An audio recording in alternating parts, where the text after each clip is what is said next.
Sanibonani bafundi beBhayibheli.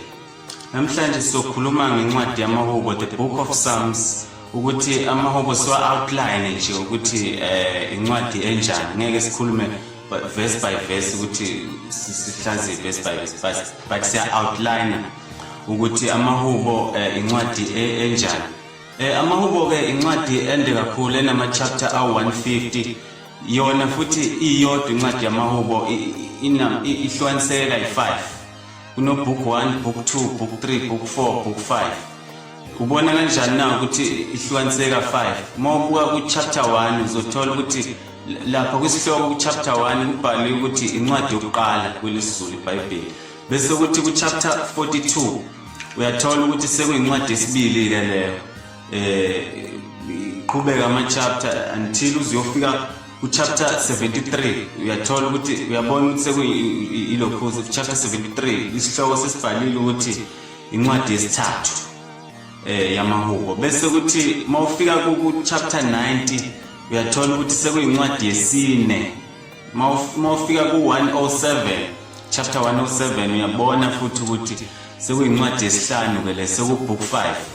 So ihlukaniseka kayi5 incwadi yamaHubo ngoba incwadi ende.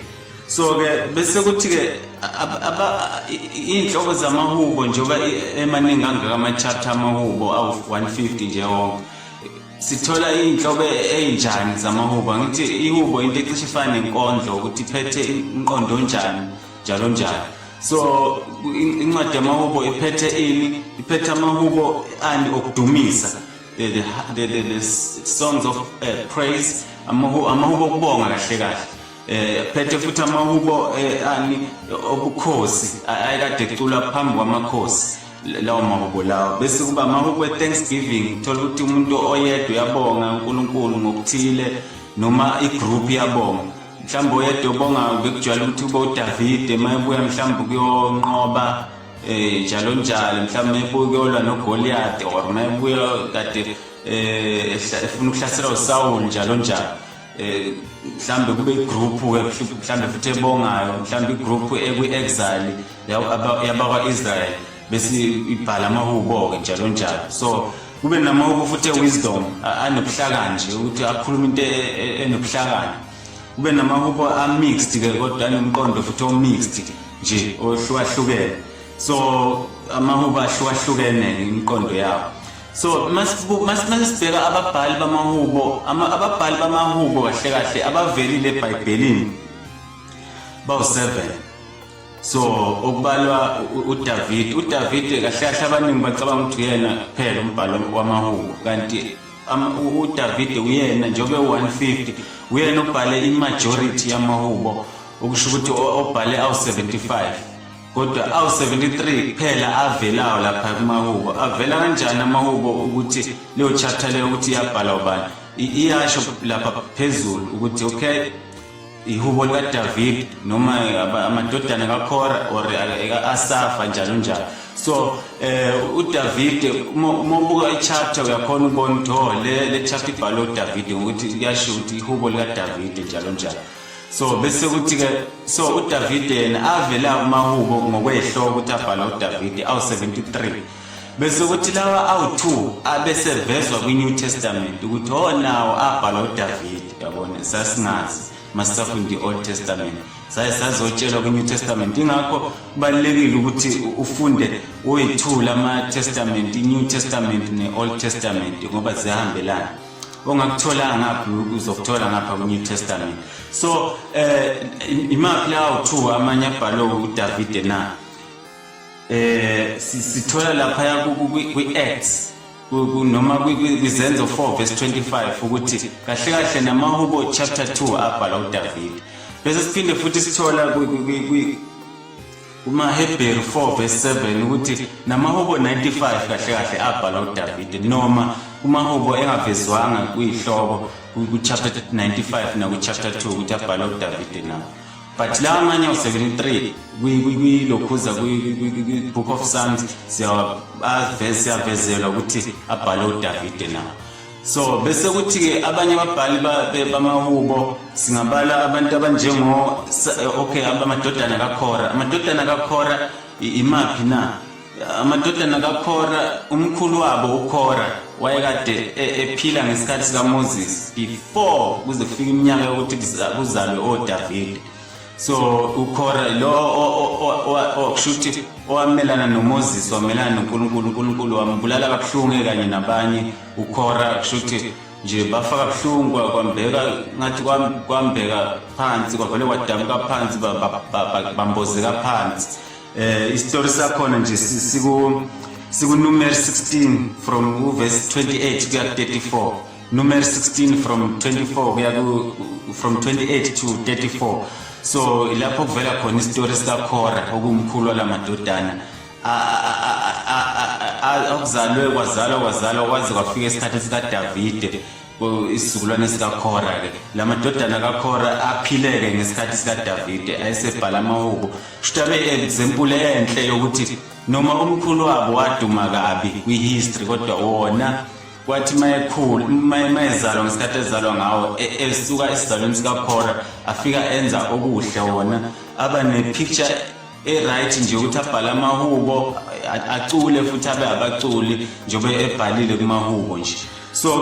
So amadodana kaKhora futhi abhala amahubo amaningi ngoba abhala amahubo awu-11 yabona amahubo amaningi lawo out of 150. uDavid nje ubhale 75 wona abhale amahubo awu-11 uncwadi yamahubo.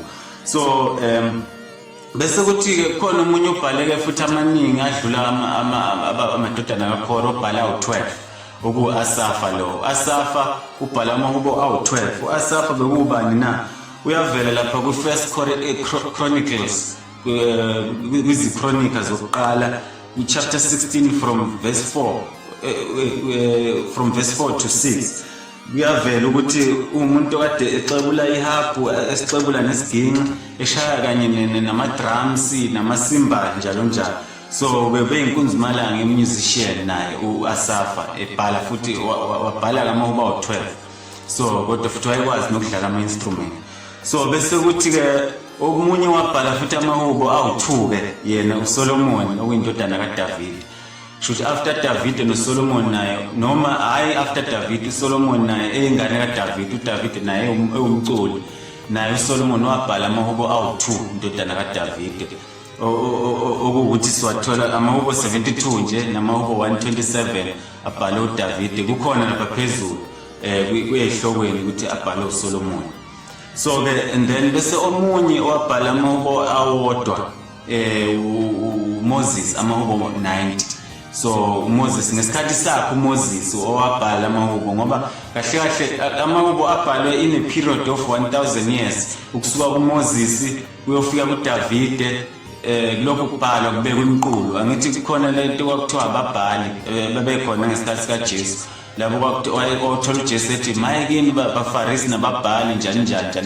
So ababhali umsebenzi wabo kwakuwukuthi bagcine iscripture ukuthi yonke lento kusukela ko-Adamu koMoses ko-Abraham koNoah njalo yonke leyo information bayigcine phansi benze sure ukuthi akukho information elahlekayo okwakuzothi ekugcineni bese kukhandwa iBhayibheli okuyinto eyodwa. So ke kusho ukuthi kusukela uMoses wabhala ihubo elilodwa umahubo 90 kwaabekwa lo mqulo kwaze wafika uDavid noDavid nabo babhala namadodana oKhora noAsafa kwabhala amahubo abo abekwa. Yabona kwaqhubeka kwaze kwafika isikhathi se-exile sokuthi ab'Israel noJuda athunjwe abanye baye kweBhabhiloni njalo.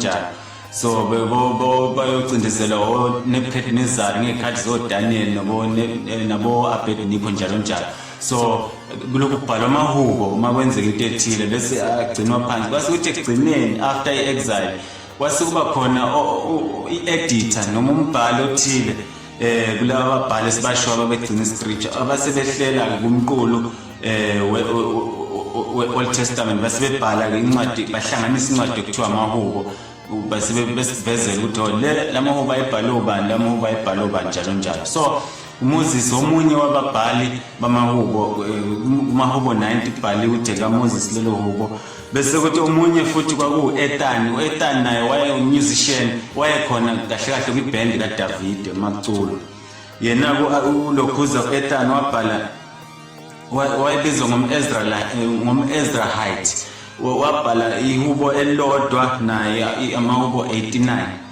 so uLokhuza uEthan kuthiwa naye wayengumunye oyahlakaniphile kodwa liyaveza futhi iBhayibheli ukuthi wayengahlakaniphanga njengoSolomon shothi wayehlakaniphile kodwa hayi njengoSolomon kulapha kumakhosi okuqala kuchapter 4 verse 31 ukuthi naye uEthan umbhalo wamahubo 89 wayehlakaniphile kodwa hayi njengoSolomon so wayenobhuti futhi abawu4 yena uEthan kulapha ku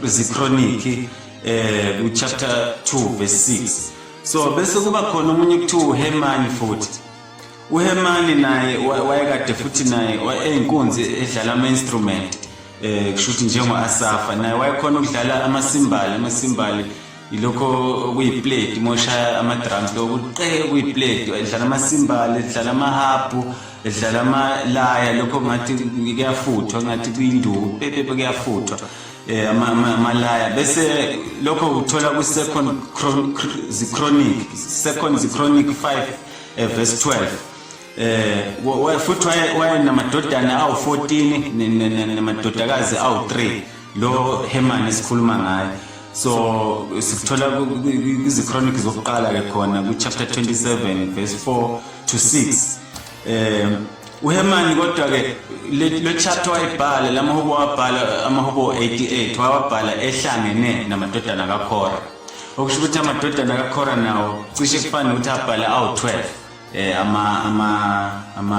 amahubo bese ukuthi abanye ababhali ke ba anonymous asibazi ukuthi obani abhalwanga phezulu ehloko ukuthi obani abanye ababhali kuyasolakala ukuthi ababhali amahubo sebelapha ngesikhathi se-exile after David no Solomon sekuyisikhathi semaBhabhiloni ukuthunjwa njalo so lapho ukuthola ukuthi babhala amahubo okulila njengokuthi njengokhona nje amanye amahubo abhala enye chapter amahubo ebhala ukuthi eBhabhiloni saguqa salila izinyembezi njalo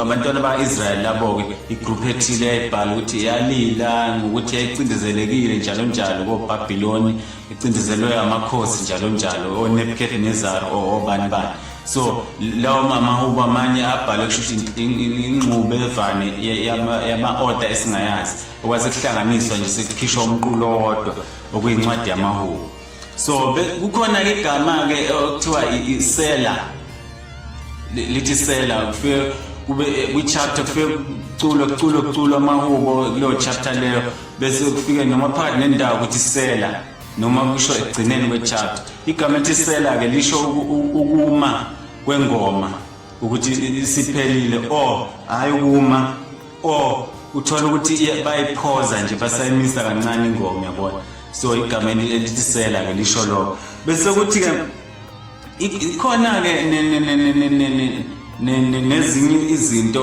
ekumele iqaphele ehlokweni zamahubo mabha njengokuthi khona inhlobo yengoma sekuyinhlobo zengoma ke lezo uthola ukuthi ingoma uhlobo lendlela eyayiculwa ngayo leyo ngoma leyo yabona so uthola ukuthi inhlobo eyayiculwa ngayo yayiculwa ngendlela ukuthi enye mhlawumbe inenote eliphezulu uyabona bese bebiza ngendlela yayo ukuthi le ngoma uDavid wayicula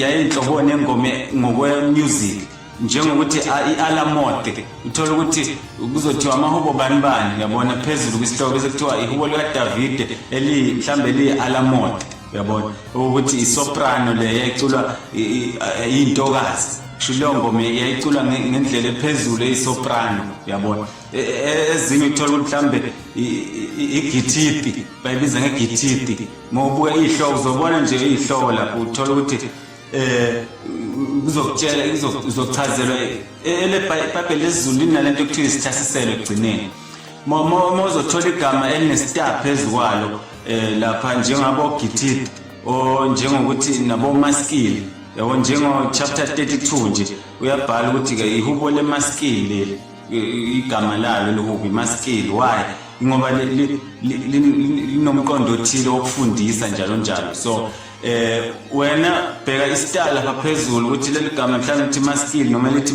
milkam elinomqondo ojulile ku 59 chapter 59 wena usuya lapha ngemuva kwisithashiselo eBhayibhelini lesizulu uyobheka ukuthi yini imiskali imaskili noma imilcam njalo ukuthi kuyihube njani sibazokuchazela ngemuva ukuthi ingoma eyayinomqondo ojulile noma ingoma yayiculwa ngabantu besilisa ama voice abantu besilisa njalo so incwadi yamahubo kahle kahle incwadi yezingoma abantu babeyicula uDavide kahle kahle abanye bayitshela ukuthi incwadi yamahubo incwadi kaDavide ekhuluma ngempilo kaDavide kanti cha incwadi yamahubo ikhuluma ngani ngezingoma ezayiculwa abantu abahlukahlukene sibala kubo noDavide ababeyicula mhlawumbe sibebuka konqoba noma beyicula mabekhathazekile noma beyicula mabejabulile noma phambi kwamakhosi njalo so zasegcino lezo ingoma kwase kuyophuma ke sekuzodijaniswa ke ibook eyodwa elizwe ukuthi amahubo